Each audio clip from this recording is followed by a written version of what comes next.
ఈ యాప్ని డౌన్లోడ్ చేసుకోకండి. ఇది ప్రమోషన్ వీడియో అనుకొని ధన్వన్ డౌన్లోడ్ చేసుకున్నారు. అయితే ఈ యాప్ ఒక ట్రేడింగ్ అకౌంట్ అనమాట. ఈ యాప్ని వాడి రీసెంట్గా ఒక ఎక్స్ ఐపీఎస్ జేడి లక్ష్మీనారాయణ గారి వైఫ్ ఎవరైతే ఉర్మిళ గారు ఉన్నారో ఈ యాప్ వాడి 2.5 కోట్లు మోసపోయింది. అవును, వాడింది ఎక్స్ ఐపీఎస్ వైఫ్ ఉర్మిళ గారు. అండ్ తనకేం బురిడి చెప్పారు అని అంటే ఇది ఒక ట్రేడింగ్ యాప్ అనమాట. దీంట్లో మీరు డబ్బులు పెడితే 500% ప్రాఫిట్స్ వస్తాయని చెప్పేసి అనగానే ఈమె ఆగమేఘాల మీద ఇంట్లో ఉన్న బంగారం, సార్ దగ్గర ఉన్న బంగారం తీసుకెళ్ళి మొత్తం ఎక్స్చేంజ్ చేసేసింది. అయితే December 24th ఒక వాట్సాప్ గ్రూప్ క్రియేట్ చేశారనమాట. ఆ గ్రూప్కి పేరు కూడా ఏంటి అని, ఆ గ్రూప్ పేరు ఏంటి అని అంటే స్టాక్ మార్కెట్ ప్రాఫిట్ 20.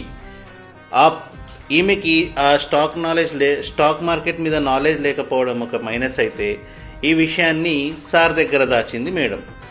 దాచినట్టే దాచి ఇమీడియట్గా మొత్తం ప్రాఫిట్స్ అనేది ఈ గ్రూప్లో ఉన్న ఒక పర్సన్ రియలిస్టిక్గా తనని నమ్మించిండు. ఏమని, one of the Dinesh Singh అనే ఒక పర్సన్ ఆమె ప్రియురాలతో ఏం చెప్పించిండు అని, నాకు ఇందులో డబ్బులు ఇన్వెస్ట్ చేయడం వల్ల 500% ప్రాఫిట్ వచ్చింది అన్నట్టు యాప్లో చూపించిందనమాట. ఈ యాప్లో థింగ్ ఏంటి అని అంటే ప్రాఫిట్స్ వచ్చినట్టు చూపిస్తుంది కానీ విత్డ్రాల్ ఆప్షన్ లేకపోయేసరికి మేడం కన్ఫ్యూజ్ అయిపోయింది. అప్పుడు వీళ్ళకు ఇమీడియట్గా యాక్టివ్ అయిపోయి డబ్బులు పోయినాయని చెప్పేసి సైబర్ క్రైమ్లో కంప్లైంట్ చేశారు. ఐఏఎస్ ఐపీఎస్ ఆఫీసర్లనే వదిలట్లేరు కేటగాళ్ళంటే కామన్ మ్యాన్లు స్టాక్ మార్కెట్లు ట్రేడింగ్ చేసేటప్పుడు చాలా జాగ్రత్తగా ఉండండి.